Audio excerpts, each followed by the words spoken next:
I order the Peaky Blinders. Anyway, we're Peaky Blinders. We're not scared of coppers. Thanks, right. If they come for us, we'll cut them a smile each. My word to who? To a Peaky Blinder? Arthur Shelby of the Peaky Blinders. Thomas, you're a bookmaker, a robber, a fighting man. You're not a fool. Did you know they were going to do it before they did it? Because that's someone who's in charge, isn't it? And who knows before it happens. I know what I know. If you don't know, then you don't fucking know, do you? What's up, everybody? I'm that guy, Jamie G, Esquire the Fifth. I'm here with my main man, Magnum Mills. We're about to bring you that PBP, baby. That's right. We're talking Peaky Blinders podcast. Holy shit. By order of the Peaky fucking Blinders. This is the shit. Magnum Mills, super excited about this. For those listening, we are going to spoil everything. So before we say anything else, just know we're spoiling the shit out of everything. But Magnum Mills, tell these peeps what we're getting into today with this Peaky Blinders podcast. Thanks, Jamie G. Pretty simple here. We're just going to kick right off, and we're just going to look back at the first 5 seasons. We're just going to go kind of season 1 through 5 in that order. Take a quick look back, refresh our memories, because seriously, season 1 aired back in 2013. It has been a minute. So I think it will help us to get ready for season 6 to go back through, especially because someone like me who just kind of binged it, it runs together a little bit, and then someone like you who has watched them over time, so you might be a little bit fuzzy in parts. So I think this makes a lot of sense. Really excited to talk about it. So Jamie G, I'm going to kick it to you and say, like, just start us off with season 1. Like I said, it was back in 2013, and just, how did, just a little bit, you got into it, and just how did you feel about it? Is there anything from season 1 that just kind of sticks right out when you think about it? Or, where were you at when you started watching season 1 of Peaky Blinders? Yeah, man. I mean, what we've got here is just a British period piece gangster drama, and I just love what happens here with they just nail this whole Birmingham. I mean, it's just fucking awesome, dude. Like, and I guess as I started to get into this thing, and I'm not ashamed to admit this, I had to watch this, and I'm so glad I did, but I had to watch this with the titles, with the subtitles. Okay. Like, I'm talking about, I needed the subtitles on with this thing, and I'm glad I did, because you pick up a lot. Once I got that, I don't know, man, it moved and I pretty much fell in love with the show, and it just continuously got better and better and better and better. Season 1, we'll talk about some of our likes, dislikes, but one of the things that's really interesting for me that I just want to touch on, just it's bizarre because it's not actually historically accurate, but it involves real life events. And I think the show, as it goes on from season 1 through 5, we've seen them get better and better and better at this. But for example, Winston Churchill is not actually the Home Secretary at that time during the show in 1919 when this thing kicks off in that time era. But it's really never an issue. I mean, the show's set kind of in the 1920s, but it nails all the shit that you think Birmingham, England would look like in that time frame, but it uses modern music. I mean, how cool is this, dude? Like, it really works, right? From modern filming techniques to slow motion. I don't know how. And I thought about this, Magnum Mills, like, we talked about this, like, what if we were watching like Game of Thrones and they're riding up on King's Landing and AC/DC's playing, or we're watching Deadwood and they roll up on the horses and, forgot about Dre plays. Like, that would be super cool, but it would be really weird. I don't know that it would work. Somehow, some way it works here. Does it not? Isn't that just come on. Like Jon Snow going back to the wall and they just crank up the AC/DC, the Back in Black, dude. I mean, that's almost too good. It's almost meant to. Right. I mean, seriously, Benioff and Weiss, maybe you should have. Maybe we should have gone there. Although, shout out Ramin Djawadi, for the most part. Game of Thrones had fantastic music and scoring. So absolutely. But again, here I think it is great the use of the anachronistic music. We were commenting this right before. If they had actually tried to use period correct music, probably wouldn't have given us the feel that we're needing for, especially some of the grittier stuff that just didn't really have a sound for back then. At least nothing that I've heard. It was all more the kind of clubby whatever stuff. Elvis was still a minute away from shaking those hips. And Jamie G, I do want to say, don't feel bad. I watched everything with closed captioning on. Love it. It's even fun when you're doing football or something live and they're way behind, just to kind of critique all the mistakes they make, because I'm a dick. And I do have to say that this is Boardwalk Empire did a similar thing here. Mad Men, it's probably called more historical fiction, where they do acknowledge real life events, and sometimes they portray them accurately. Sometimes they take some creative license with them. That's what they're doing here. We even heard them, name drop some guys like Al Capone, various politicians, real life people. So who knows, man? By the end of it, maybe Hitler shows up.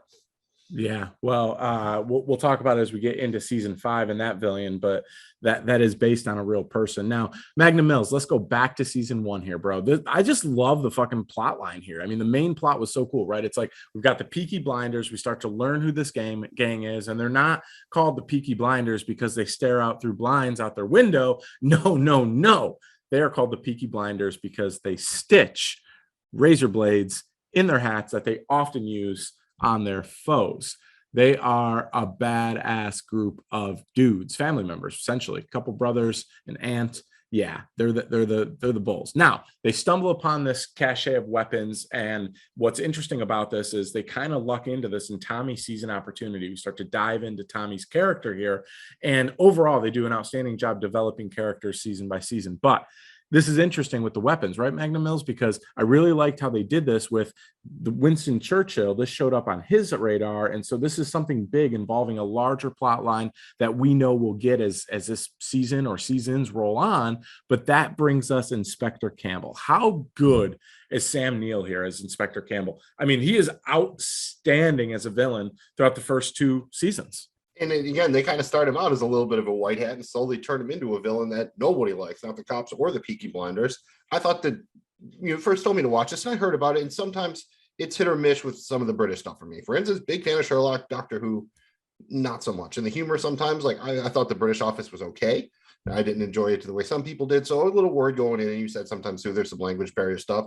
None of that was really a problem. I didn't know Sam Neill was even on the show. When he showed up, I was so pleasantly surprised. It was just fantastic. And I think I saw Tommy Flammy in the credits too. I'm like, really? Jamie G maybe undersold this a little bit when he was pitching it to me. And I think that it was a real good first season because I could recognize things about the show that I hadn't seen before. For instance, you get the cat and mouse game with Inspector Campbell and Tommy, and they're both pretty smart and willing to try to get ahead of the other guy.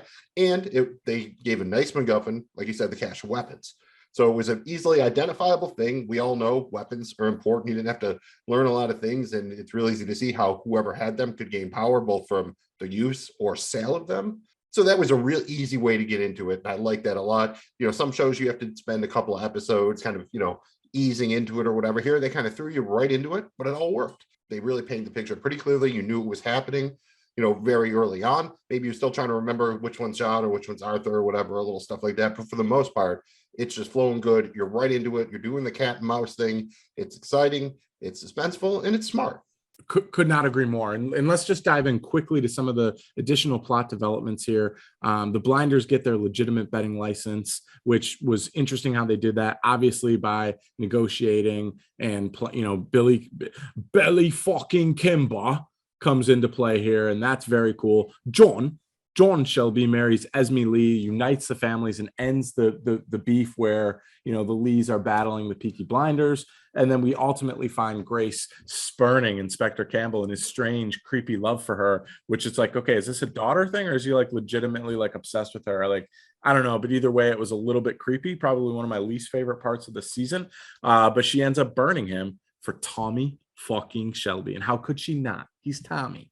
Yeah, and I mean, that's probably, again, I didn't know a lot of things I really disliked, but that just the fact, I think they were trying to establish him as a villain to make the audience be like, all right, for when they kill this guy, whatever, it's okay. He's not like a good cop or something like that. But it was, like you said, it was almost, you thought it ended a father-daughter relationship, and then he comes onto her like that. And then, of course, she immediately spurns him, goes bang Tommy, and he follows her and watches and sees it all. It's just maybe a little bit too much and or convenient writing there. But I really did enjoy Grace, the character. I love what Sam Neill's doing. So I didn't mind if that was just a little bit creepy. I mean, I've watched Dennis Reynolds do shit for almost 2 decades now. So, the creep factor sometimes is maybe a little bit muted on my end. I've seen some shit. Absolutely. Magnum Mills, a couple other things to note here. Number one, Johnny Dogs is that bull. His name is one of the better in the show. I just don't want to go an episode without talking about Johnny Dogs, dude. That's his name. I love it. You mentioned Tommy Flanagan, another really good role, plays the father, and you start to see some of the pain in Arthur when the father comes back into this. And then lastly, I did want to talk about the introduction of communism here, right? And so we've got the sister who's falling in love with the head of the communist underground party and essentially, gets pregnant. And now we've got this whole issue. And so that the first little piece of kind of a political chip here in season 1, which is, as we know from watching seasons 2, 3, 4, and 5, ends up being a major role here throughout the show. Yeah, and that's Ada, who's with Freddie Thorne as the character, the main communist guy who acts as kind of the gateway to that aspect of the plot. And this is a show that, directly becomes more and more involved with politics, both if, just the British nature and the international nature as the show goes on. It gets, to be an even bigger and bigger plot point. So this is a nice way to kind of just dip your, your toes into here to get you, because especially this day and age, no one really, communism and fascism are two kind of, tough topics to really, I think, talk about in pop culture in a way that doesn't automatically turn some people off. And I think they do a pretty good job of it here. And as we're kind of wrapping up season 1 here, I do like at the end, they kind of bring it together with the idea that now they're in the legitimate gambling market, allows them to go take over Billy Kimber's books. And then eventually they have the showdown at the end. And, a little bit, okay, you knew they probably weren't going to take out a main character. They took out a Dave or Doug, I believe, that the character whose death was faked at the in the first episode of the series. But we see Billy Kimber go, and he's kind of the first of those one season villains. Did enjoy him. He was fine, but overall, he's probably one of the lesser memorable villains that Tommy's had to defeat so far. Absolutely. I mean, it was that one saying, I'm Billy fucking Kimber. I basically said that for about 3 weeks straight, walking around my house to just random things, plants, animals, people. I just had to tell him that. Oh, the first meeting with him was great when they had to sit down or whatever. That was phenomenal. I just thought the end was just a little bit. You kind of knew what was going to happen. There's nothing wrong. It's the first season of a show, so it would have been pretty surprising if all of a sudden he killed Tommy and now it's the Billy Kimber show. I probably would have kept watching it, but I would have taken some balls. And so before we move on to season 2, you want to slap a grade on this? You want to give it some red right hands, yo? I think we got to give it a little red right hand, man. Dude, honestly, for me, I thought this was not only a great first episode, great first season, but it was a great looking show, both with the sets, the historical piece, the costumes. It all worked so well, and it was pretty damn clever. And I was hooked. I couldn't wait for season 2. So I thought this was a great season 1. For me, I'm giving season 1 literally an 8.8, dude. I've got 8 right hands and 8 fingers. So I mean, I'm close to 9 red right hands here.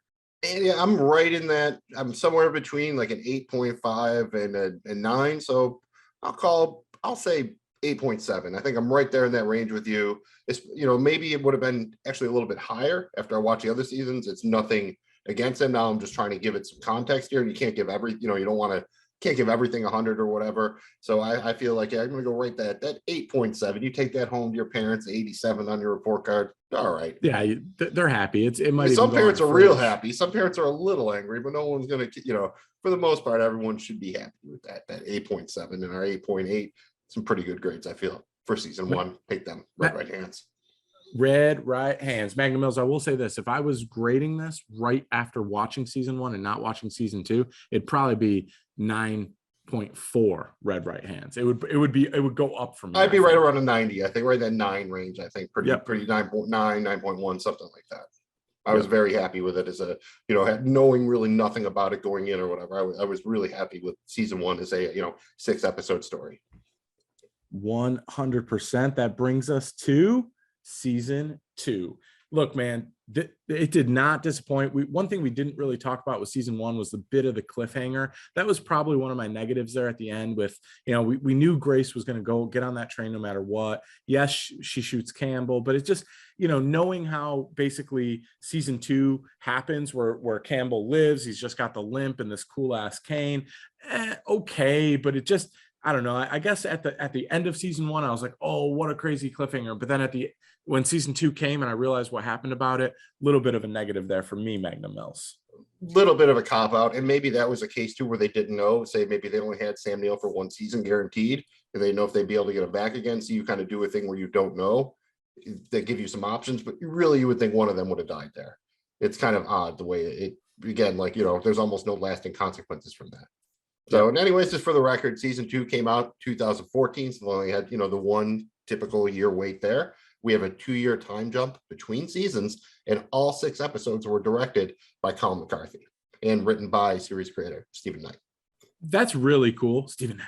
I like that they do that, man, and not many shows do that. I mean, I like the fact that they've got one cook in the kitchen at the 2 most critical spots here, and that, to me, that's a real win, dude. Like, I credit them for doing that. I mean, that's why I think you see it in the work, but you can just get somebody to get all into this thing for all 6 episodes. That's awesome. Instead of doing one-offs here and there, I like that, Magnum Mills. You're seeing that a little bit more. I think the first notable time we really saw it, at least American television, was that first season of True Detective, and it worked very well there. Yeah, I think it'd be hard to do in, say, a 10, 12 episode season, but in these 6 episode seasons, I mean, if you can have one kind of writer director combo for all 6, I think it's going to lend a nice degree of continuity between the episodes and also make each season feel a little bit unique to each one. 100%. Now, this was a cool season in that we saw the expansion and more development of our main characters, and we'll talk about those individually here shortly, but we also got introduced to a couple new characters that were cool.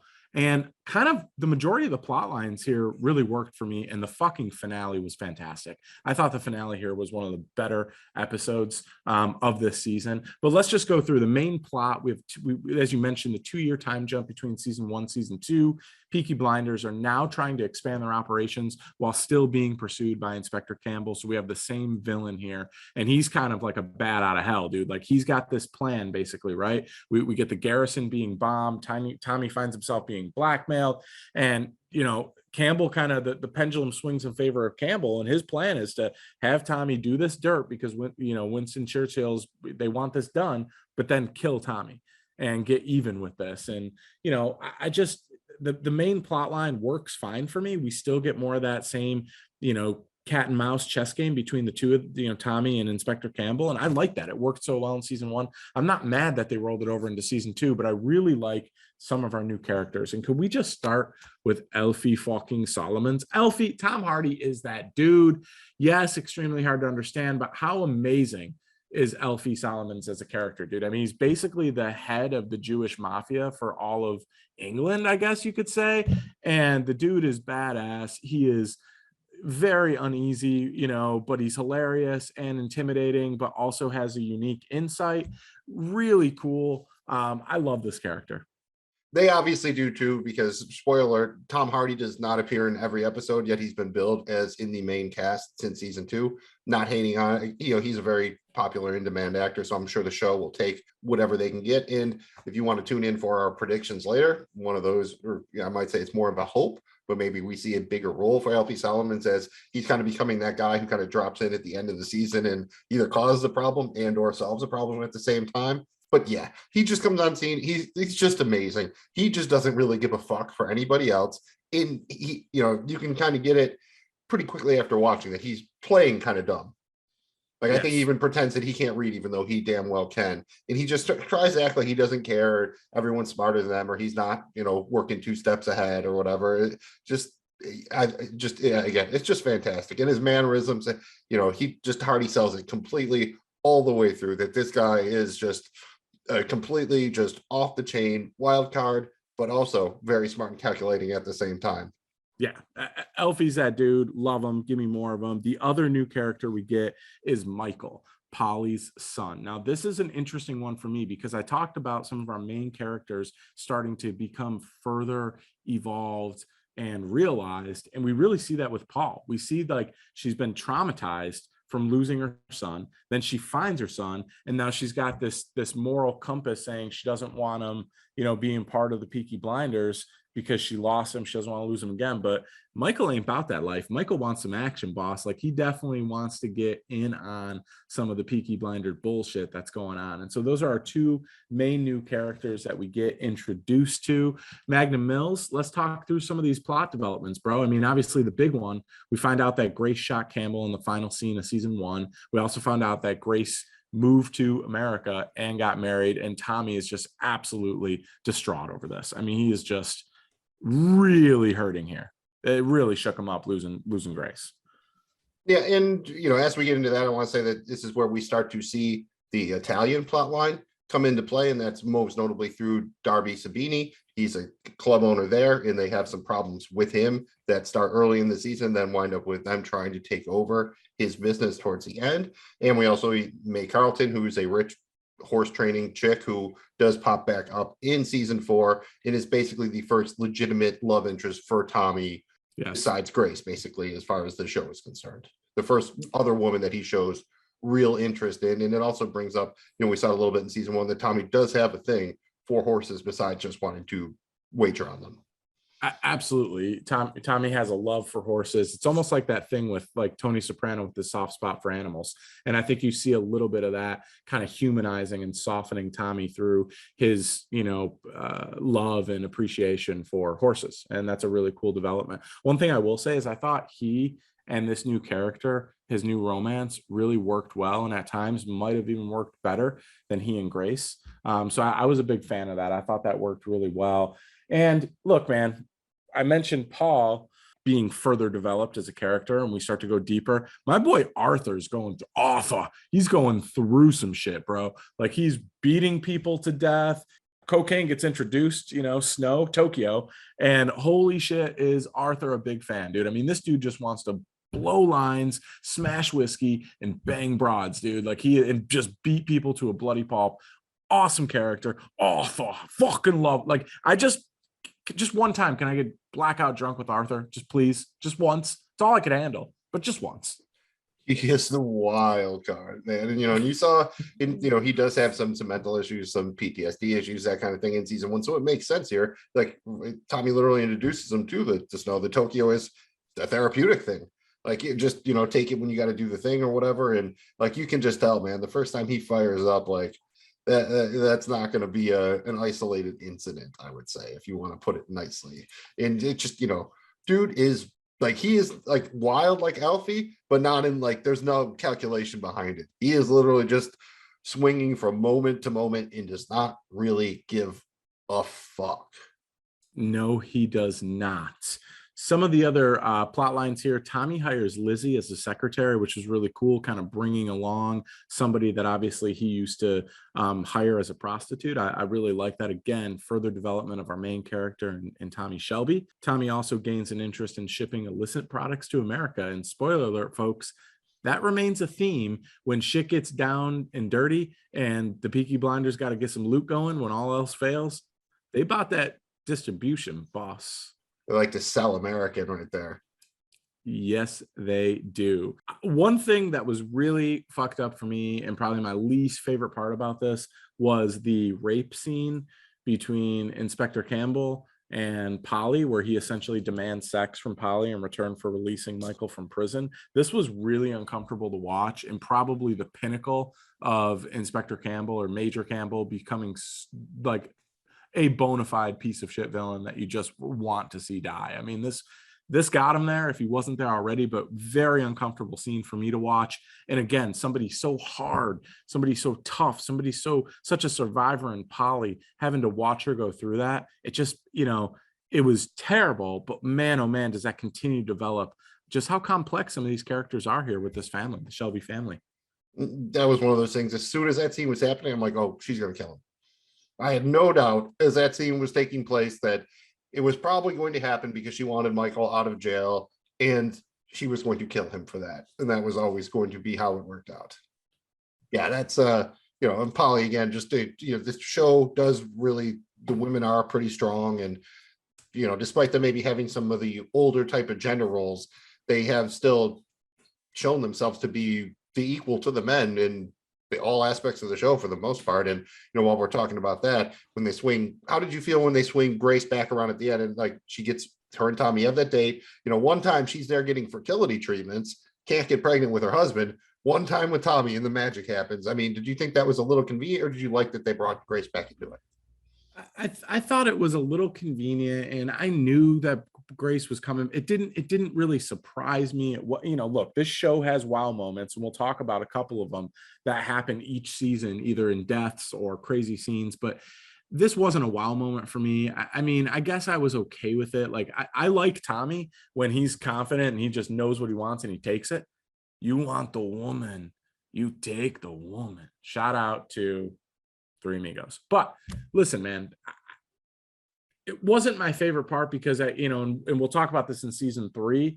It really bothered me when something happens in season 3 involving Grace, because dude, she's a big part of season 1. She's gone for all of season 2, and then she comes back basically at the end just to bang Tommy and get this. So I'm just okay with it. It's not my favorite storyline, but I knew it was going to happen. You just knew. So it was very predictable. It would have been really weird. It would have had to have been like a contractual thing if she never came back again. So yeah, and you saw earlier in the season calling her apartment and stuff like that. They did a little work to set it up. And that kind of brings us towards the end of season 2 here. And then we see Alfie doing what Alfie does, makes a deal with Tommy 1 minute, then he double crosses him when it's convenient. And then when that boy fucks him over, he said, well, fuck that boy, gets back with Tommy again. And I think this will be a little bit of a recurring theme here, that literally, much like Tommy, you can count on one thing from Alfie, and that's he's going to look out for himself and his own above everything else. That is all that matters. As we worked into the finale here, and again, I thought the finale was absolutely fantastic. There's that scene where Tommy and Major Campbell are in the bar and everyone's leaving and they're just staring each other down. Really fucking cool.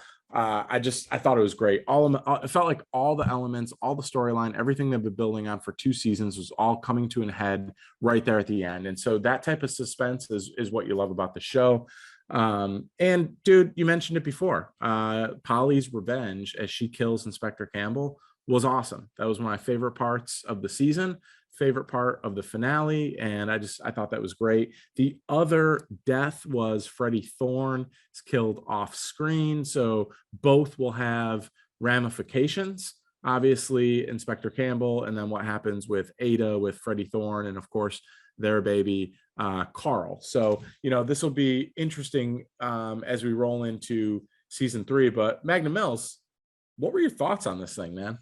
Overall, I think that about sums it up. For the most part, I would say this almost felt like the most direct continuation of a story from one season to another. Maybe it's because Sam Neill's character has, Inspector Campbell has the 2-season arc. So this kind of feels more of a cohesive unit with 1 and 2, whereas a lot of the other seasons do seem to be more self-contained. I'm not saying that in a good or bad way. Just that's kind of how I almost perceive this as 1 and 2 to be part of the same. And that kind of leads me into how many red right hands I might give this. You got anything else, or you want to throw some hands on it? I'll throw some hands on it. I mean, the only thing for me, man, I think season 2 was an improvement upon season 1, and season 1 was damn good. I really enjoyed the new characters. I thought they were great. The new plot lines, I think, are more intense. And visually, it just continues to look really good. The show shoots really good. I love how it looks. I just think they nail it. We get more character development with our existing characters. You see them go deeper with Polly and Arthur and Tommy. And amazing finale, dude. I thought the episode, the season finale here was an awesome episode. So I'm giving this one 9 red right hands, baby. I mean, that's almost a full 10, and 9 red right hands.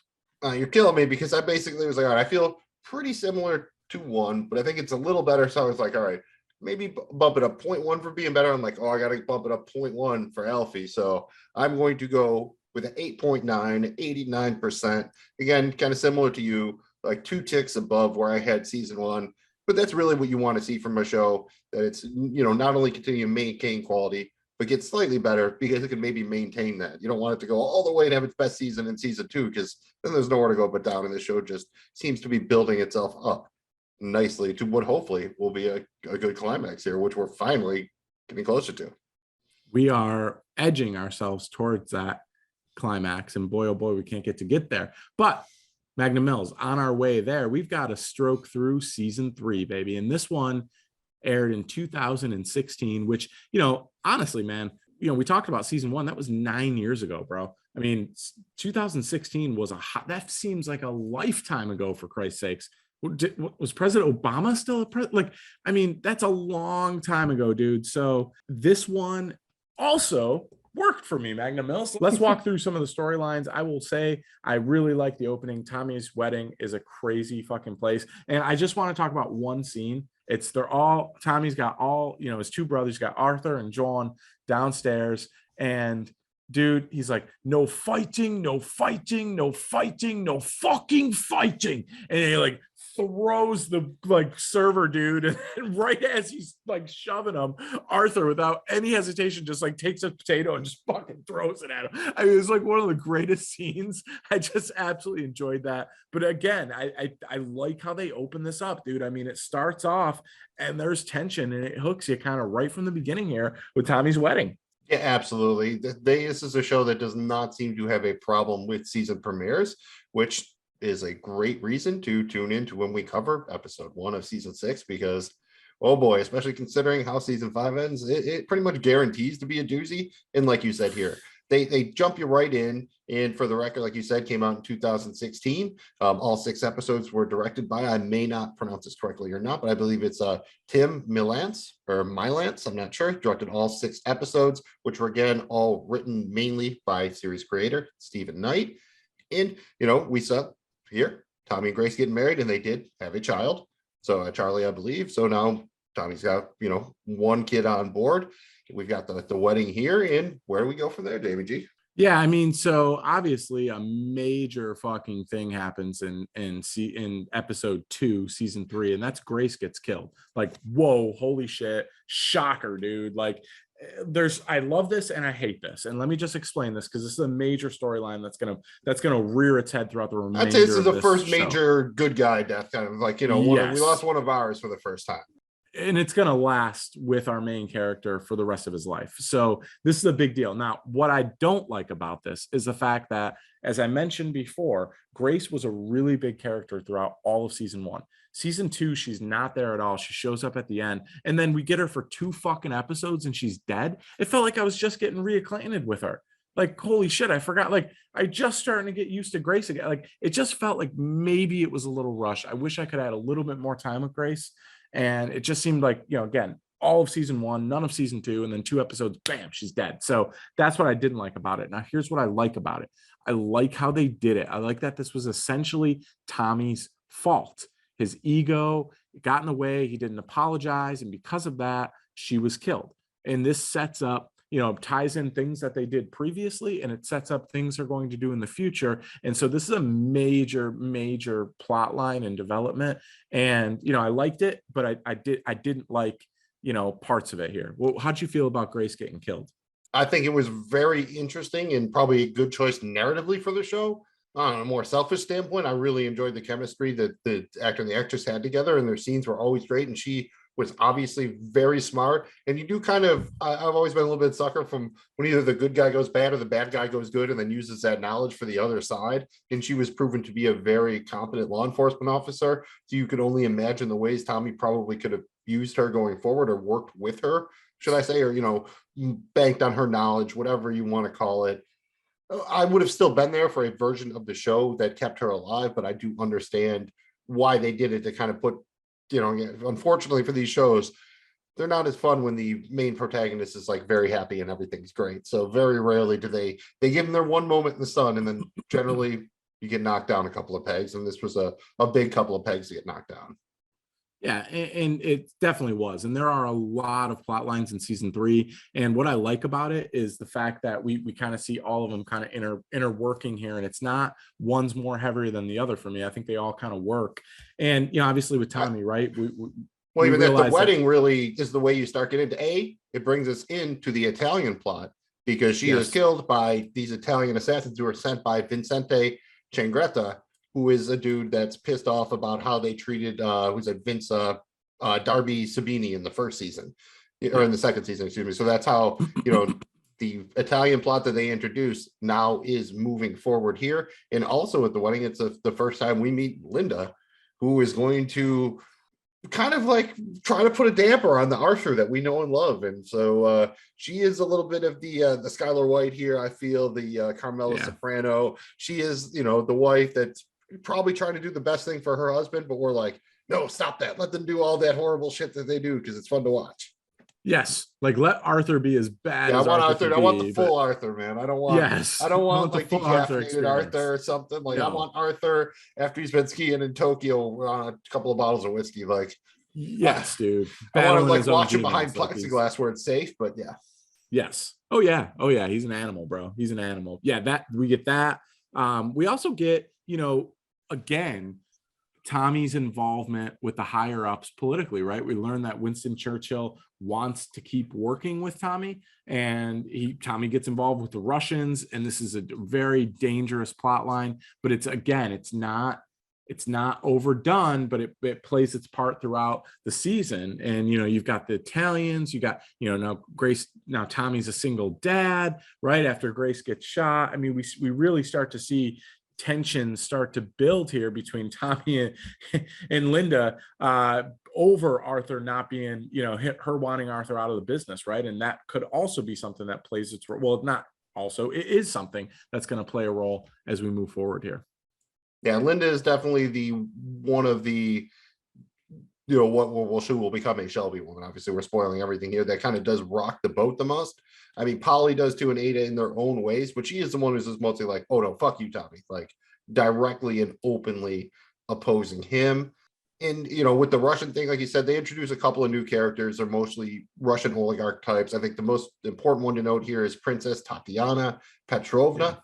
Yeah. They do wind up having sex. She basically gets him so that she wants to kill Father Hughes, who's also a character introduced in this season. He's kind of involved on the edges with the IRA plot line, but that he's supposed to be working for the Russians. And there's like, a thing where there's a double cross or a triple cross, or maybe he is, or maybe he isn't, but all the characters working at odds. And, eventually her and Tommy do have the relations as well. So I think she's probably the most important one to note out of the Russian characters we meet here. Absolutely. And I think the big thing with our main guy here, Tommy, and just so everyone knows, we have another 2-year time jump between seasons 2 and 3. And this time, we've got the Peaky Blinders attempting to continue their expansion internationally, and things are getting really complicated for Tommy and the gang as kind of the overall arching main plot. One thing I will say about Tommy Magnum Mills is you start to really see him kind of lose his shit a little bit here. His brothers are questioning him. His family's not turning on him, but they're starting to doubt him a little bit. And it just makes everything really personal and intense with everything that's happening. Tommy's emotional. He's taking everything personal. It's very intense, and it starts to kind of create everything's a problem for him. And I think you start to see a little bit of his depression and just ongoing ability to never be happy. So and yes, I'm not a fan of Arthur finding God and quitting drinking, and but I will say this. Again, their ability every season to seemingly continue to develop and realize their main characters is pretty awesome, dude. Like every season they take their main characters and they build on the depth of that character. Shit we don't know, new things that they do, and it's really impressive, man. And Tommy's, Tommy, Arthur are no different.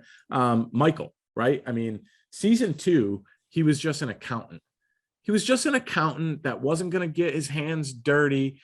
But dude, you can only run with the Peaky fucking Blinders for so long before you get your hands dirty. And Michael does, oh boy, get his hands dirty here in season 3, Magnum Mills. Yeah, you saw that at the end of season 2 that he was like, oh yeah, I want in. Everyone is all in here. And, I will think this is a season that does take a little bit of time to build up, but ultimately does again climax in a pretty fantastic finale. Along the way that some weird stuff happens. I mean, they do go to it. They have a whole orgy. There's a whole orgy at one point, and you see that's the first time Arthur kind of feels guilty because he winds up banging a maid, and that's where Tommy does have the relations with Tatiana. And Arthur, again, she gets Linda pregnant, and she tries to use that as the leverage to get him out, which starts him, she don't want him working at night anymore and everything. So he's like, murks someone back, oh, let's go to the pub after. Like, no, I gotta go home. Oh, I only get the You gotta be burger. home for dinner. I can't go have a pint after that. And Ada's back here, and Tommy is, she's getting more integrated in the family business. So Tommy initially puts her up to possibly head the operations in America when they expand overseas. Like you said, that's what they're trying to do here, is the expansion. And are we quite ready to move on to the finale yet? Or is there anything else kind of in the meat of season 3? Well, I just want to say, Tom Hardy, we talked about him a lot with Elfie Solomon's here. I mean, he essentially comes back for, I think, two, but he's not a huge part here, but he gives me 2 killer fucking scenes, dude. The first was when he's begging for Arthur to just lose his shit on him. I mean, this is just so intense. He's just like begging him to go crazy and beat his ass, do something, and Arthur doesn't. And then, kind of, again, we talked about it towards the end here, when he double crosses Tommy again and backstabs him, and Tommy's basically saying, you crossed a line, that's why my son's gone. And, essentially Alfie's saying, we don't have any lines. We do whatever the fuck we want. Like, that was, I thought he gave 2 killer scenes in this season, even though we didn't have a bunch of Alfie this season. I thought most of the plots were good, Magnum Mills.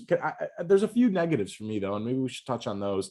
There's not a lot of seasons of Peaky Blinders that have negatives. The first, I wasn't a big fan of the new villain.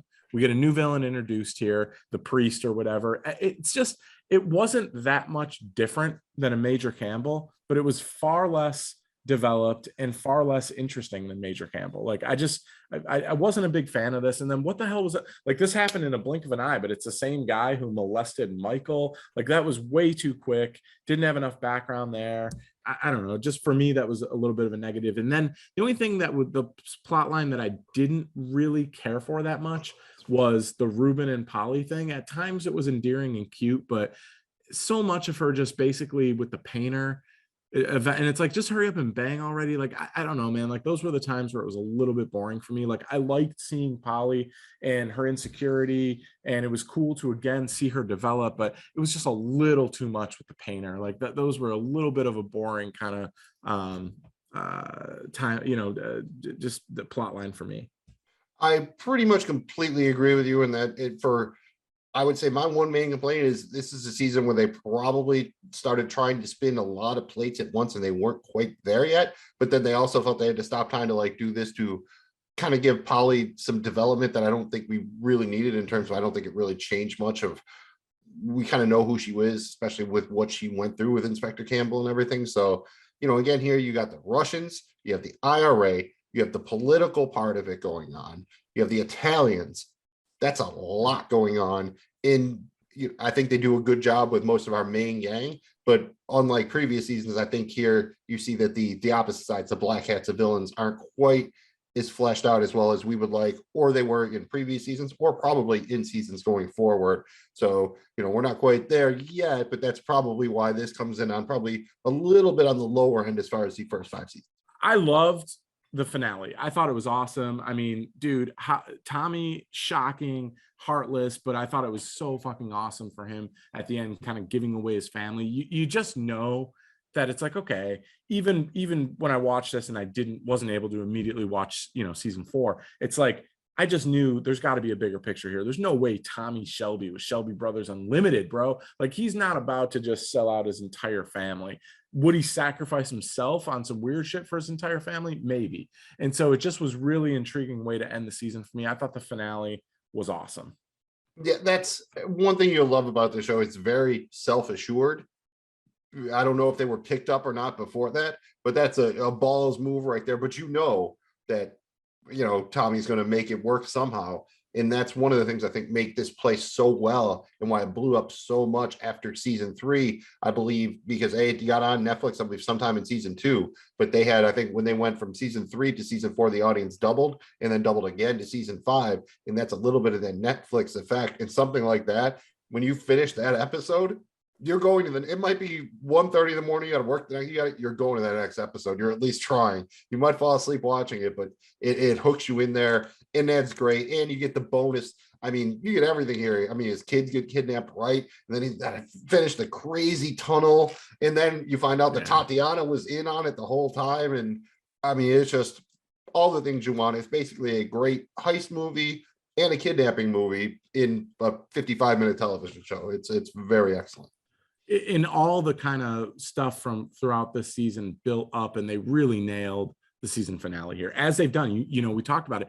They're not a show that's bad at premieres, and I'll be a son of a bitch, they're not a show that's bad at season finales, dude. Like they're really good. Yeah, it's usually pretty solid front to back. This is just one of the, again, the few occasions where I think in the middle of the season it got whether it was they had maybe one episode too many or they needed to pad out some run times for regular television or something. There was probably just a little bit of fat and or a little bit too much going on here to feel as kind of clean and concise while still giving depth to the characters that we saw in the first two seasons. Yes, agree 100%. We had two major deaths. Obviously, Grace Shelby, Tommy's wife, and she was, basically killed by a hitman for the Italians. How that whole thing went down was cool. And then obviously, Tommy having to live with that for the rest of his life is just, man, that's a really cool way to do it in terms of us, losing Grace. And then we saw Arthur Shelby Sr. Off screen. So essentially two major deaths. And, look, man, shout out Tommy Flanagan, who was credited in the main cast for like 2 seasons and basically appeared in like 3 scenes. I love Tommy Flanagan, so I'm not complaining. Oh, dude, give me Tommy Flanagan, Sons of Anarchy any day of the week. Jibs, baby. Yeah, that's my guy. But yes, dude, that's my guy. Magnum Mills, I guess it's time for a couple red right hands. How many are we giving this bad boy? You go first this time, man. Great grade season 3. I have to say it's probably going to take a step or two down from season 1 or 2. Not again, just I think the middle was a little bit muddled for me. It seemed that both they had too much going on and a little bit of fat that they could have trimmed, but I'm not going to really hate the hell out of it. I'm going to go down to an 8.4, 84%. Still pretty good, I feel. It's not like, your parents shouldn't be taking you to the woodshed for that one if that comes home in your algebra report card or whatever. So I got them 8.4, red right hands, Jamie G. How you living? I'm living in mansions and bends, dude. I'm giving ends to my friends, and it feels stupendous. How many red right hands does Jamie G have for season 3? 8.5. This one is a solid 85 for me. Again, a step back from seasons 1 and 2, but nothing dramatic. Still very good. I mean, let's be honest, dude. The show's fantastic, and this season was really good. A couple of negatives for me, but overall, I absolutely loved it. Yeah, I mean, if we were playing, talking about fantasy, I would definitely say that I would definitely say that this show is a high floor and a high ceiling, which is a very rare and ultimately great combination because even the bad episodes are good and the good episodes are fucking great. They really are. I mean, this thing, it's not like it's not like it's a Bob prospect, boom or bust. This thing is, when it hits, but when it doesn't hit, it's still like, yo, that's awesome. So either way, good with us. Let's move on to season 4. Again, this is the Peaky Blinders podcast, PBP, baby, by your boys from the Joe Blow Football Show. We're talking Arthur fucking Shelby here, and we're on season 4. Magnum Mills, this one aired 2017. Again, seems like a lifetime ago and a much simpler time in the world. However, actually it wasn't.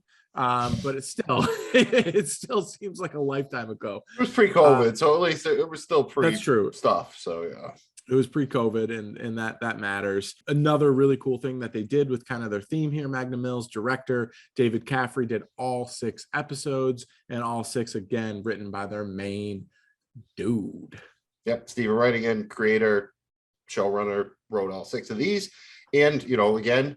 We have another little bit of a time jump here, not as big. You get 6 months after the events of season 3. And this, again, opens with a banger in prison where we see Polly, Arthur, and Michael literally making it all the way to the fucking news before Tommy finally comes through, gets him out of it. They're not too thrilled about that, especially Polly. And then we get about, I think, another year or so time jump that brings us to Christmas 1925, which is where the main action for the season kicks off. Absolutely. And I just got to say, Magnum Mills, the first 2 episodes are really, really good. I mean, this might have been the best kind of stretch, kind of 2 episodes in the entire series so far for me. I thought the first 2 episodes were awesome. We get to see the downfall of Tommy's decision at the end of season 3, as you mentioned.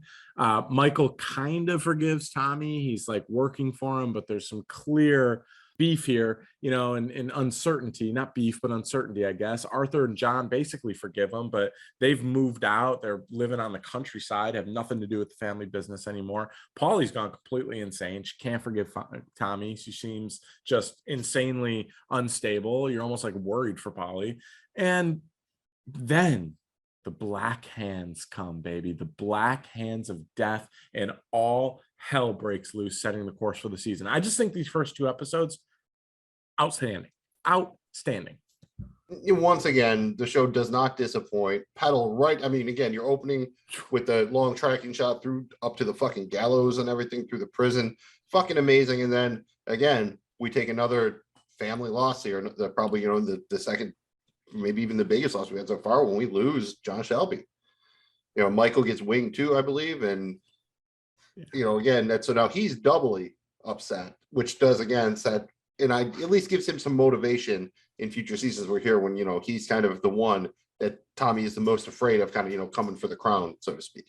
Yeah. And look, man, killing John was a big fucking deal, especially season 1. It was a bit, or I'm sorry, episode 1, especially episode 1. It was a big deal, pretty big shocker. And it was somewhat artistic in a sense how it happened. But dude, I like what they did this. I hate it because I love John. Love him. Grew attached to him. Nothing better than John with his little Kangol puffing a fat cigar with a freaking gun in his arm and a bottle of whiskey in the other, banging multiple chicks. Dude is awesome. But I like what they did this year because for the first time in the show, you start to feel like anybody can die, right? We talked about some of the other shows, you know, Game of Thrones did this, you know, really well, where it's like nobody's safe. We did like this was the first time they kind of did this, where you start to worry about it. And let's just talk about the new villain for a second, right? And this is kind of a good thing and a bad thing, but I thought, you know, the Italians being out for revenge from the previous plot line with Grace's death and stuff, that I like this because it's like sins of yesterday are coming back today. I think this is really cool how the show did this with kind of carrying some of these stuff through, showing there's consequences for these actions. But I thought kind of we got a little bit of a frightening villain here. Like, I mean, Adrian Brody was pretty awesome here. Now his accent kind of sucks for me at times. It feels like he's just trying way too hard to do Marlon Brando in The Godfather, like way too hard, and it's almost like a great impression of it, but he's pretty awesome, dude. And the scene where he's like laying out, he's talking to Tommy in his office, and he like lays out the 6 bullets, and he's like telling him each one's for his family member, and then the last one's going to be him. Awesome scene. I just thought he was pretty menacing and a pretty good villain here, dude. I mean, better for me than the previous season. And I really liked him. And again, showing that anybody can die was a pretty ballsy move heading into season 4. But I miss John. R.I.P. John. You're that guy. Yeah. So, you know, I want to say you are absolutely right in taking John off the board like that. You know, a Shelby brother gave real menace to this threat now. Like you said, now the stakes have been established. We could talk about Brody for a long time here. It's kind of weird because I really enjoy what he's doing. It's like he watched Tom Hardy as Alfie Solomon, and he's like, oh yeah, I want to do that. And so he's going a little bit over with it, and it's great. But I think the show enjoys him doing it so much that they linger on him too long. There are some scenes that just, they seem to be there that they don't really add much to the plot. We kind of know who his character is. So they're not really adding a lot to it. They're just letting him chew the scenery and have fun. Nothing wrong with that. It just is a little bit too extraneous for me at times, I would say. I like that scene, like you talked about, where he makes his way in and he sits down with Tommy with the bullets. But I especially like the one where they go back to his hotel and you hear him talking to his henchman. He's switching back and forth between Italian and English. And the one henchman's like bitching about the food and everything. And he takes them and he shoves a fucking muffin in his fucking face. And he's like, you will eat like them. You will fucking dress like them. You'll fucking shit like them. You'll talk like them. Whatever the fuck you think I fucking like. And at that moment, I both think like, he has that menace. Because Brody's not super physical like that or whatever, but you really believe, all right, this dude is a real threat. It showed you he is smart. You kind of got the idea already that he was smart, but this reaffirmed that he was willing to do whatever it took. He doesn't like this shit either, but he's not complaining because that's the fucking job. And again, I think that added to the level of threat that he could cause, which made him, maybe the most worthwhile villain that Tommy Shelby and the rest of the Peaky Blinders have had so far. Yep, I agree with you. Lucas and Greta, very cool, very cool. Cool name, too. Magnum Mills, we got another new character, and we get Littlefinger from Game of Thrones pops up here as Aberama Gold. I really like this character, dude. He's kind of like this shifty gypsy dude who basically he'll kill anybody as ruthlessly as you want him to, as long as you pay him enough. And this is easy. He basically is like, all right, I'm gonna just play Littlefinger, but he can fight like Jorah Mormont. That's boom, character. Even the facial hair is similar. It's like Littlefinger can fight like Jorah Mormont. If you haven't seen Game of Thrones, just whatever. It's a Weasley smart dude, can also fight well. Yes, but you can't trust him. He is on the side of the Shelbys here, so I really liked his addition, and thought it was cool. I just, the only thing is he's never seen without his hat, so you're like, okay, is that a freaking wig or what? The answer is yes, because in the following season he has short hair. But well, while we're here, let's what did you think is part of the deal was they got him to ideally take out Luca for them, and that caused some tension within the Peaky Blinders. And his condition for doing that is they take on his kid, Body Gold, which is an interesting name, and it turns out he's a fighter. Like when that was happening, I get some shades of kind of Snatch here or whatever. I guess that's just me, and it's a gypsy fighter or whatever. So did you really think that he would actually be a good fighter, or he was just in there to throw? Like, kind of, what did you think when they introduced that whole thing? Just kind of curious. I didn't really like it kind of seemed like, okay, could they be this obvious and make it like another, like you said, Snatch, like Brad Pitt's character, and have him be that great? He did. I actually liked where they went with it. It was at times a little bit too much, and obviously not probably my least favorite storyline of this season, but it was still, I thought it was an interesting development. It kind of ties them in their family in. And look, man, Tommy is a dude. He's a businessman, bro. Like that was a deal he made. And I thought that was a cool scene in the factory where they're like, all right, they have him fight. Like literally they just, because that's how it could be back in the day. Like Major League Baseball players, athletes used to have day jobs and shit. Like you have a former heavyweight champion just there working or whatever. And it's like, all right, so I was that was the kind of thing where I was still like a little bit like maybe they could have, known this is how Tommy would do it. So they slipped the guy some dough to throw it beforehand. So I wasn't 100% sure, but I did enjoy it. And I thought that was sometimes when it's, the father-son thing or whatever, the plots don't work. And this would actually work pretty well for me, I think.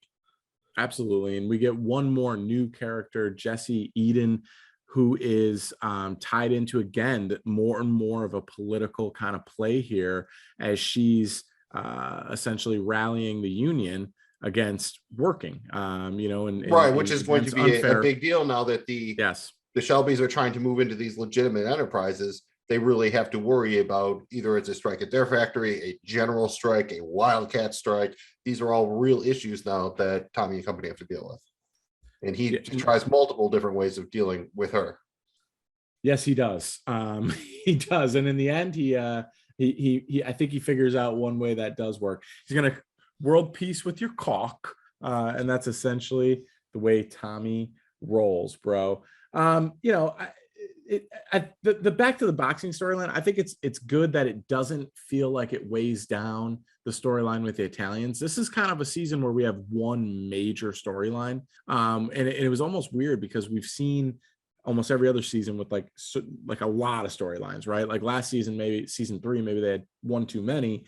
This season, it's kind of all centered around the Italians, right, Magnum Mills? Yeah, and looking back on it, if I try to reverse engineer it, it feels like they were going something for kind of like when they take the books, I think at the end of at season 1 or whatever, they're kind of like, all right, they wanted to set up this big climactic, set the final episode around this boxing match, maybe. So that's kind of, maybe it could have been anything else. It's a little bit of a, maybe not a MacGuffin, but just an idea so you can get everyone in one place to make all of these things happen the way they do. And again, show really knows what the fuck they're doing with premieres and finales, so I'm not complaining in any way or whatever. But I think the boxing thing really just shows up there when we're introduced to the character, more or less, is then off the radar, other than them talking about setting up the fight until the actual fight. And even the fight scenes actually look pretty decent, which can sometimes, it's harder than that looks on a TV budget to make any kind of, boxing like that look halfway decent. And I thought, what the show looked pretty good. It definitely did. We do see May Carlton return as a main character here, which again, I think there's good chemistry there with Tommy. Really like that. You mentioned. I think what they're trying to do though is because again, Tommy also gets Lizzie pregnant here, and she's been continuing to kind of work her way up through the organization where she is kind of, his trusted, not right-hand man, but the not quite a secretary either. Like she, handles a lot of shit for him or whatever, in addition to handling him sometimes. Yes. So it's kind of, I think it's an interesting way, I think, to try to present different options to Tommy as he struggles to replace, Grace and deal with that and try to move past it. So you can't just let it, oh, I'm going to have a kid with her. And so once, and then, so of course, I think it makes sense by bringing, maybe one of the only other women he kind of had real chemistry with, at least in the run of the show, back on the scene. No, really enjoyed that, dude. One thing that I didn't like here, and it's tied into Polly. We're thinking, us thinking that Polly's betraying Tommy, but it's a setup. I did not like that Luca teaming up with Polly's storyline. For me, it was like, where are your motives, dude? You're about honor, tradition. You're going to kill everyone and then kill Tommy last. Now all of a sudden you're setting up something with Polly, and you'll let Polly and Michael go. We had bullets for Polly and Michael. I didn't really like this. And like, why is he really just banging Paul? Like, what's going on here? That to me was not, I think it questions his motivation a little bit. Well, no, they actually do address that at a certain point where they talk about he sent her a letter previously, but we haven't heard about any of this, offering her a deal back then. And she went to Tommy, and they already knew about this. And I don't like when shows do this for the most part, when they deliberately withhold information that both characters know so they can try to show something and mislead us. So that's, one of my main problems with this season is the writers take a couple of shortcuts there, and you'll see that again in the finale where Arthur, they fake his death. So they do a couple of the kind of big TV tropes here, which they had avoided for the most part for the first 3 seasons.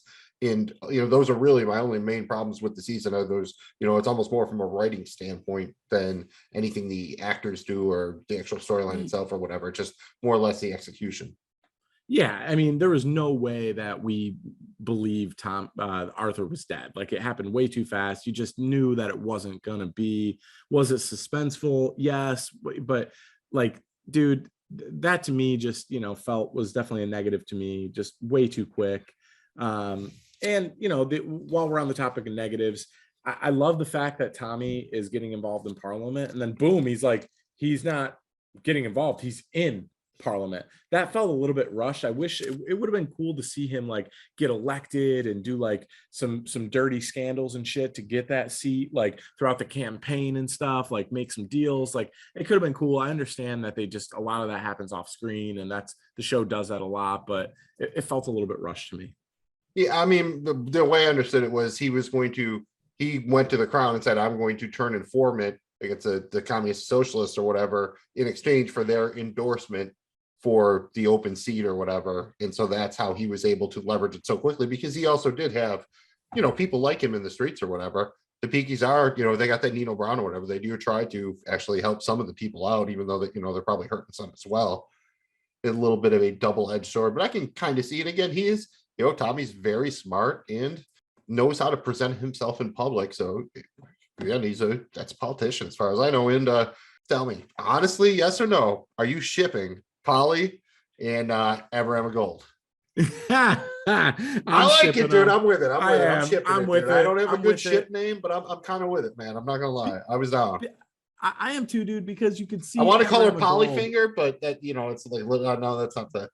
I guess Poly Gold is, instead of Pot of Gold, Poly Gold. That's the best I got. Along comes Poly Gold, dude. Because I mean, look, man, it's one of these things where Aberama, it's almost like they're meant to be. They got that gypsy blood flowing. He really is all about some Paul.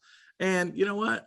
If that makes her happy, then I'm glad for her, man. I mean, she's, Polly's wild out, dude. But yes, we see them get a little bit intimate here, and I'm not a fan. I'm not upset about that at all. Now, speaking of another woman on the show, Linda's spiraling a bit out of control. She is openly drinking. She's also skiing the slopes with the Tokyo and just openly doing cocaine.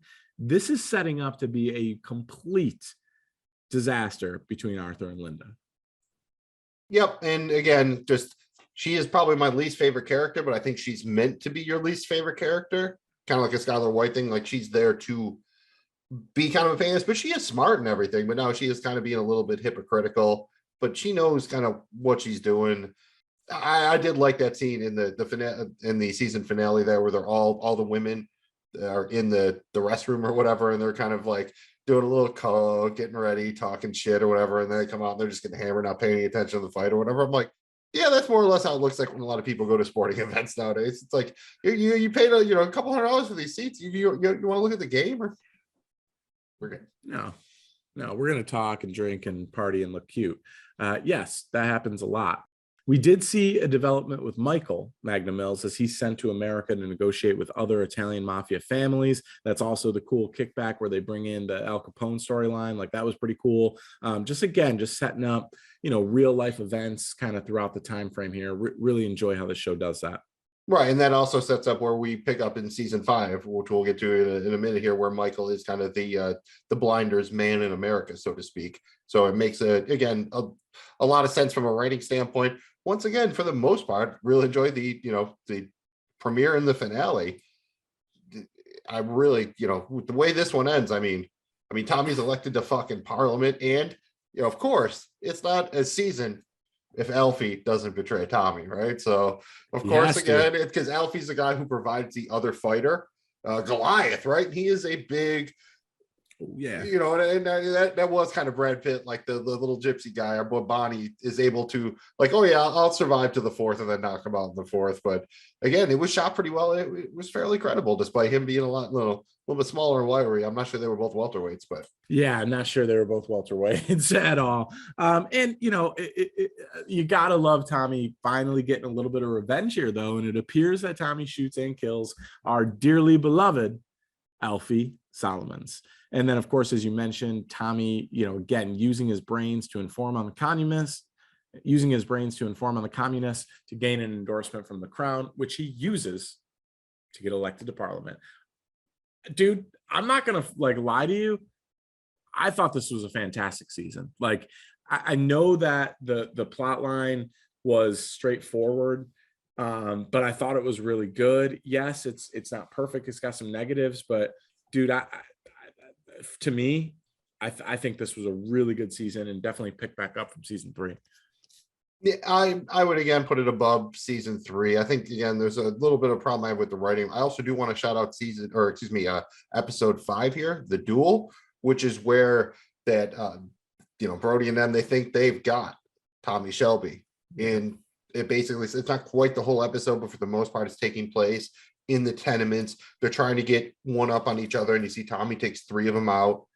Doesn't quite get Luca, but does a good job eliminating a lot of them. Then you see him come home and really still affects him. He is not, he's not in the war anymore. He, again, he can be violent and do his thing, but he's generally not the guy pulling the trigger very often. So this was, he's not that guy usually putting it on, he's out there. He's not being a general hiding behind the lines or something. It just, he hadn't killed people like that in a minute. You see him talking about his hand shaking and everything. And it definitely, I think, helped to humanize Tommy, who can sometimes be, a little bit maybe too all-knowing, which is a show, like we said, with something like Boardwalk Empire. They always had a problem with that, with Nucky Thompson. You want to show a dude smart, but he can't be infallible. Yes. And Tommy certainly has his ups and downs, makes his mistakes. Christ, it cost him his wife with Grace. But yeah, fucking hell, shaking like a normal parent. I mean, that's a great line, dude. After he kills the dude and he tells Arthur his hand shaking like a normal person. I mean, that's bloody Christ, dude. Magnum Mills, for me, buddy, I gotta say, new characters were good. Ongoing development with existing characters. Yes, straightforward plot line for the most part, but good. I like it. Let's give this baby a couple red right hands. I'll go first. I'm giving this thing an 88. 8.8, 8 red right hands, 8 fingers. It's right there for me. Again, probably not, a little bit step up from 3, probably not as great as 2. It's right there though with 1. I really enjoyed this. Thought it was just a fantastic season. I'm right in that ballpark. I think I'm going to go with there's no return from 86, 8.6, 86%. Again, a bit above season 3. I did have a little bit of problem with the way the narrative was structured, but I thought Brody was great. I love having Littlefinger. I think Aiden Gilm. Sorry, I'm not calling anybody your real name, but you're that good at being Littlefinger. You're always going to be Littlefinger to me. Really, like I said, enjoyed especially episodes 1, 5, and 6 here. 3 are that good, then I'm not going to complain about a couple of quibbles I had with the other 3 episodes. So give me that 8.6 red right hands. Red right Hands. Yeah, man. Dude, and that brings us to boy, oh boy, season 5. This one, shit, dude. We waited a hot minute here, right? I mean, I think it was 2017. We waited 2 years. Season 5 comes out. And Magnum Mills, I'm just going to go ahead and give you a spoiler alert. This is my favorite fucking season. I love season 5. And I love it for a lot of reasons that I think people kind of nitpicked it. But for me, dude, season 5 is awesome. And again, holy shit, dude, does this show know how to start off with a episode premiere, dude? I mean, they just absolutely fucking crush. I love how, again, they've gotten so good at tying in historical references here. This season starts with the massive stock market financial crash of 1929. Okay, this is a big deal, dude. The whole world gets thrown into turmoil. This essentially carries us through the Great Depression. I mean, this is a monster event in history. And the Shelbys, oh, they were not unscathed with this massive crash. Oh, no, no, no. Michael partying his ass off, doing blow, banging chicks in New York. He loses everything. He loses all their cash. I mean, is this not an awesome way? It's just, I just thought that this first episode of season 5 was awesome, dude. Like, really good. Yeah, this brings me back to kind of when we used to watch Mad Men, and when they went between seasons, the show would always generally progress the timeline and they would acknowledge real life events, say the Kennedy assassination or something. This was kind of one I was curious how they would go, and I believe it was like 90% of their money, maybe not all, but Michael definitely is, fucking up here, and he already kind of had beef with Tommy built up over the last 2 seasons. So you can see why by the end of this season, you might say that Tommy's main antagonist might be Michael. And for the record here again, like Jamie G said, released in 2019, Anthony Byrne directed all 6 episodes, and all 6 were again the lead writer on all 6 were Stephen Knight, the showrunner and show creator. Yeah, and just kind of the overarching main plot here, season 5, we, obviously the world thrown into turmoil by the stock market crash of 1929. So a few years passing from season 4, the opportunity and misfortune are everywhere for Tommy.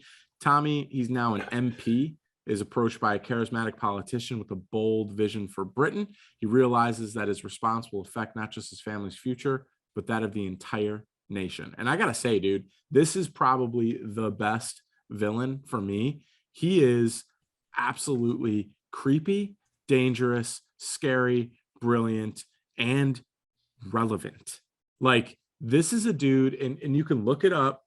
This dude was actual person, right? I mean, this like, you can do a little research on this, Google it. Sir Oswald Mosley, yes. Yes, Oswald Mosley is a real person. He essentially was credited with starting the fascist movement in Europe. I mean, this is a real dude. Again, love how they did this. And I just, it worked really, really, really well for me. I was invested throughout the whole season. Not one plot line burned me out. My favorite by all was the political plot line, and we'll talk about that in detail, but it wasn't overwhelming to any of the other plot lines. Like, every single plot line worked for me in season 5. Season 5 is kind of interesting to me overall because it's definitely the biggest swing. They're playing in a huge, playground now. And Tommy, who was it, Alfie, who says, do you have no limit to your ambition or whatever?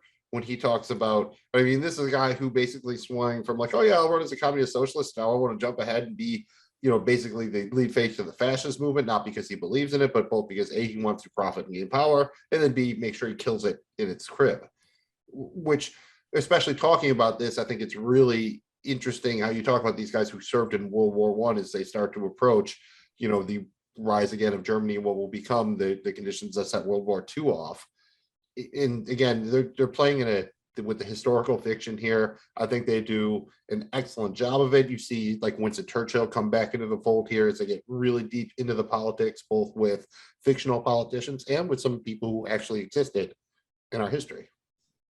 Yes. And can we just say, like, Cillian Murphy fucking kills, dude. Like, him not getting a goddamn, EPSI, Grammy, nominee, whatever, Oscar, dude, Aesop, like, he deserves it all. Like it's absolutely tragic and bullshit that he doesn't have an award for his role here as Tommy Shelby. The dude is amazing. Now, one thing I like about Michael losing all the money for them is that forces the Shelbys again to have to break away from their Tommy's dream of having legitimate businesses to go back and do some dirty shit. And we see that with the heroin thing. The Chinese people start coming in here with some new characters. Like, you know, it forces them back into doing just that normal kind of Peaky Blinders dirty bullshit that they do, which I am a fan of, dude. And like, honestly, man, like with Tommy, just going back to my guy here for a minute, like this is a real low point for him. Maybe not as low as after Grace died, but dude is on the brink, man. It almost feels like he just wants to die.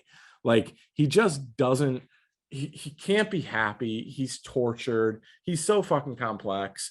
I just love the plot line. He knows he has to always be doing something. He can't sit still. Otherwise it'll all catch up to him and kill him. We learn about his mother committing suicide. There's a long line of suicides in his family. I really like what they've done with Tommy. And dude, overall, they're really got something here with how they're filming this thing, how it looks, how clean it is.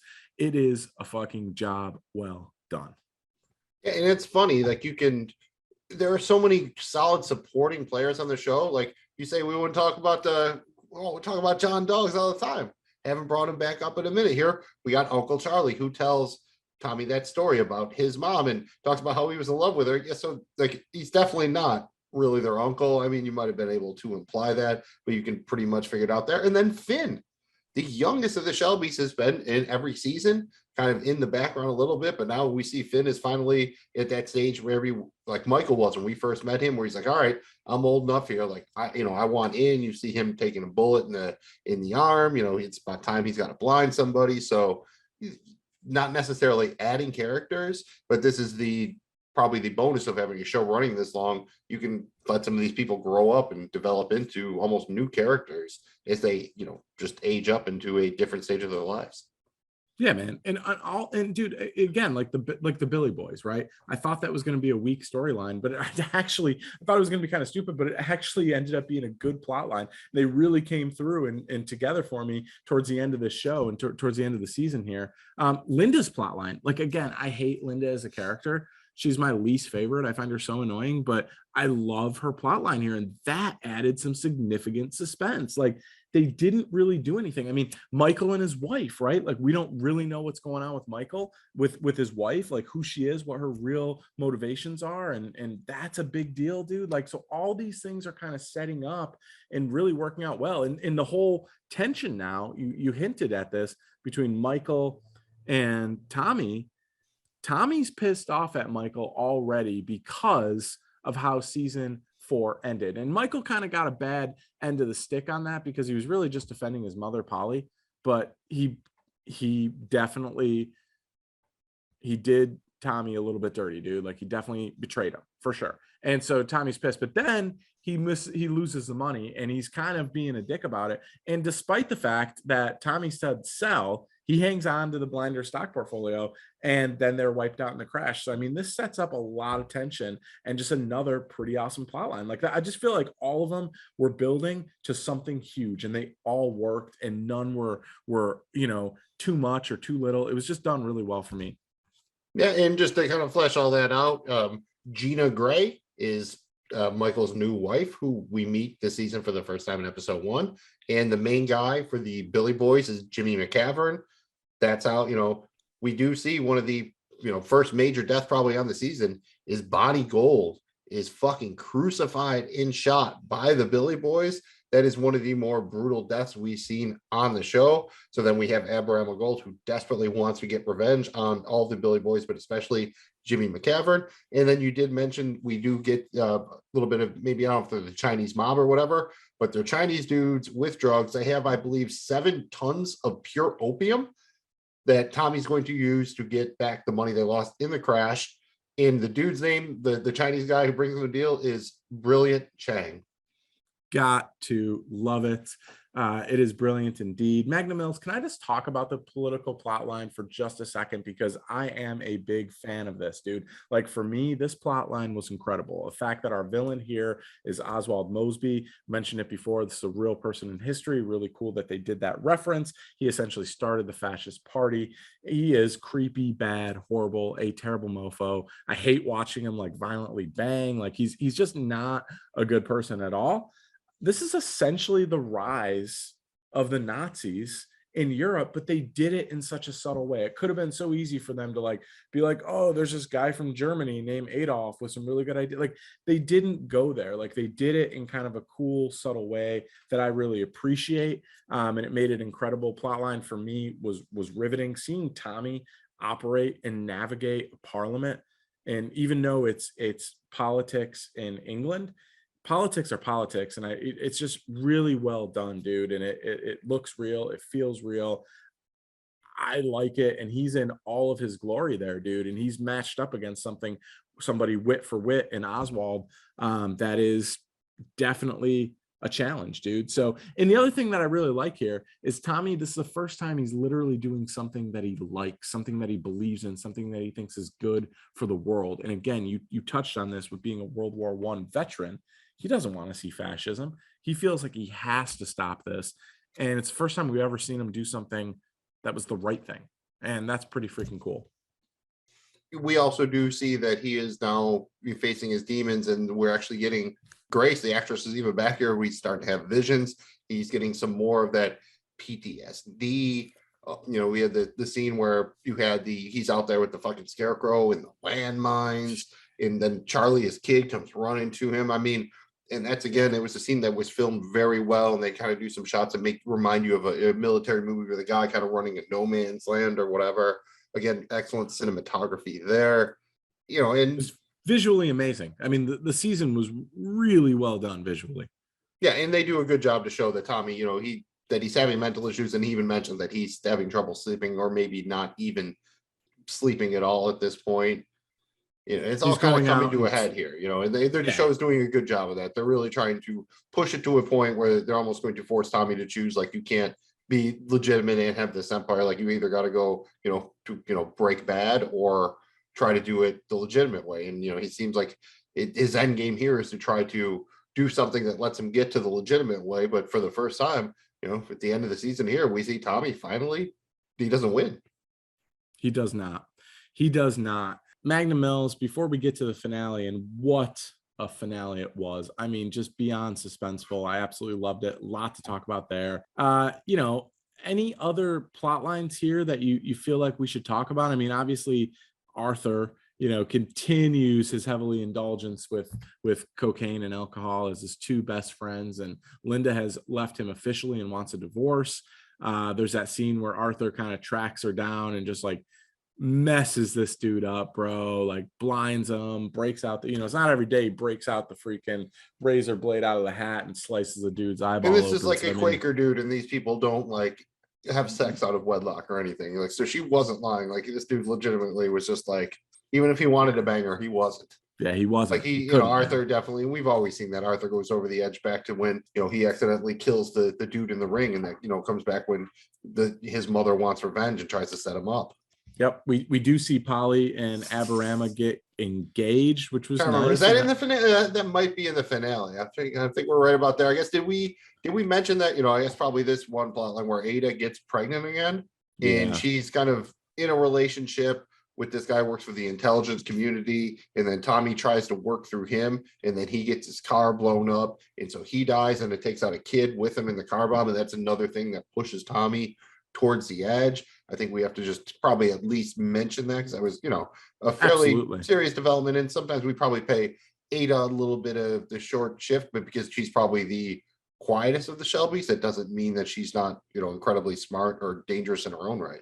Yeah, and this was important because, again, it showed Tommy kind of flexing and utilizing higher up authority to get his message through. They really didn't want him spying on the fascist party. He created that, and in doing so, it ended up causing the death of this guy and ultimately the father of of Ada's new child. So really interesting development there. And again, you see Tommy feeling bad about an innocent person dying on his behalf again.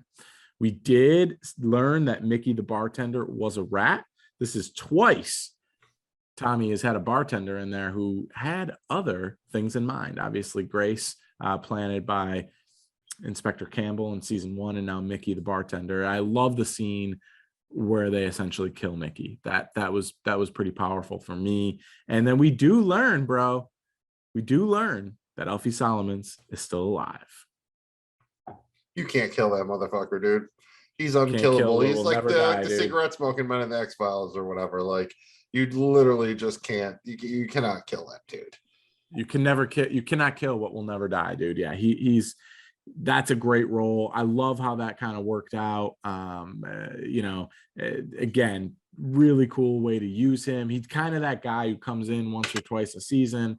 We'll talk about our hopes for him maybe in season 6, but dude, before we get to that finale, anything else you want to touch on? Just I guess the fact that the Peaky Blinders really did go all in on the opium shit. Like, I believe they're taking the whole 7 tons or whatever, and yep. This just shows because they've been through, like, they went from like whiskey, they went from guns to whiskey to gin to opium. They'll just whatever the Americans want, they will have. So I would assume back when the COVID shit started, when the toilet paper cost like $10 a roll, that was like whoever the Peaky Blinders are now, that was them. The season finale was suspenseful, fantastic. I loved, basically essentially everything's built around this big speech with the fascist party kind of laying out their plan of when they're going to run and all this stuff. And it's an assassination of Oswald, and it goes horribly wrong. And I'm just, I'm really curious to get your take on this, Magnum Mills. Who betrayed them, right? Because we saw Michael and his new wife, Gina, say, well, it looks like we'll have to go to plan B after Tommy rejected them, kind of changing the business and giving control to him in America. And we also saw the football player that Finn became friends with and liked to party with pick up the phone as soon as Finn spilled the beans. And earlier in the season, Arthur made sure he told Finn, do not share information. Family business shall be family business with this guy. So somebody betrayed him here. I thought this plot line worked well. Tommy obviously breaking out the insane asylum patient, hit or miss, but I really like what he did there. And dude, what do you think, man? Who sold him out here? Oh, I definitely think it was like the bookmaker dude that Finn lets it slip to. 100%. I think anything else, I don't think the only other thing that even popped in my head was if like Linda somehow knew. I don't think she did. It doesn't really make sense for anybody else on the board to have done so. And it would seem like a cop out for it to be someone we've never met. So I think that they kind of like, you see the dude's face when Finn says it and leaves, and it's kind of, for me, that kind of sold it. That's who I would go with on that. Yeah, man. I like this one a lot, dude. And obviously that whole scene playing out, done really well, suspenseful, fast pace. And then of course the end scene with Tommy running out into the field and just holding the gun to his own head and screaming. Like, what a way to end this thing, right? I mean, what a way to end it, dude. Yeah, again, we can't I don't want to sell it like it's the boy, he gets out of the insane asylum is Barney, who's supposedly this world-class sniper. So they have him all set up to take the shot on Mosley, and he is killed by an unnamed assassin. At the same time, we see Aberama Gold. He's about to go kill Jimmy McCavern, the dude from the Billy Boys, and then he gets fucking stabbed from fucking behind. So little finger, and maybe one Aria giving you the stab, but yeah, you definitely got it. So sorry, and Gillen, I kind of would have liked to keep you around. So we have no more golds left. No more golds. Both Bonnie and Aberama are done.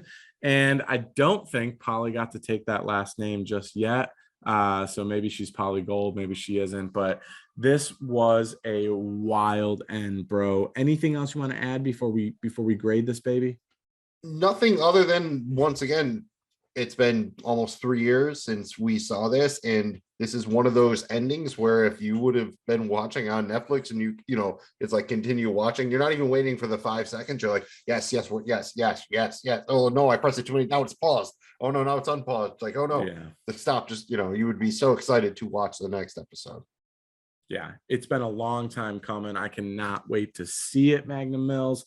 I will say my only negative with this, I didn't really care for the whole Mosby banging Lizzie thing, Tommy's wife. You know, back when she was a prostitute, like really, like, I don't know. I just, that one. I see. I didn't even know if he actually did. I think he was just assuming he, you know, might have. No, he said he did. Yeah, I know he said he, you know what I'm, but he might have just been saying that because he knows, like, I think at one point she said she used to bang 7 dudes a day. So it's mathematically possible. Yeah, it is.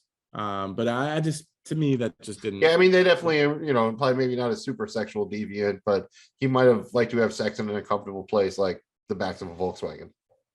Yeah, absolutely, dude. Absolutely. Let's give this baby a grade. How many red right hands? I'll go first, dude. This was my favorite season of all. I am giving it a 9.5. I thought it was absolutely fantastic. Loved it. And dude, I cannot wait till season 6. Like, legit cannot wait. Yeah, I won't beat around the proverbial bush much. I'll say I'll give this a straight up the 9.0, a flat 9, 90%. That's a pretty high mark for me. Again, not a perfect season, but I think unlike the 4th season, I can't poke a lot of holes in this narratively. They have a lot of plate spinning. They're all still spinning well. So one thing I have to say, I'm probably giving this a touch higher grade because I just binged the series. So I didn't have to really wait the 3 years. Like, I binged, I'm like, oh shit, I get to watch this in a couple of days, you know? So I can imagine for some people that had to, you know, wait the almost 3 years, they might be a little aggravated by having to wait so long. So, you know, maybe they have a little bit lower opinion of this and, or, you know, heightened expectations for the season 6 premiere. Absolutely. One thing is for sure, right here on PBP, baby, the Peaky Blinders podcast, we will be here to break down everything that happens in season 6. But before we do that, Magnum Mills, tell the people where they can find us and we'll get out of here. We're on the internet, which is pretty cool. You can find us on your favorite podcast streaming platform by searching for PBP, Peaky Blinders Podcast. You can find us on Twitter, Instagram, all the good, fun social media joints at Peaky Podcast. We're from the Joe Blow Football Show, who you can find at joeblowfootballshow.com, and on social media at Joe Blow Show. We also do stuff with fantasy football, wagering, DFS, fun stuff. Could win you some money. Find us on your favorite podcast streaming platform by searching for Seize the Gap FF or Seize the Gap Fantasy, and on social media at Seize the Gap FF. I'm Magnum Mills. He's Jamie G. This has been PBP, a Peaky Blinders podcast presented by the Joe Blow Football Show. And remember, everyone has a plan until they get hit with the red right hand. Thanks for listening and watching. We'll see you next time right here on PBP. Arthur. Arthur fucking Shelby. He's the man, dude. I'm kind of like, now I almost want to redo our intro and just have us try to say Arthur Shelby like 5 times each. This has been PBP, a Peaky Blinders podcast presented by the Joe Blow Football Show.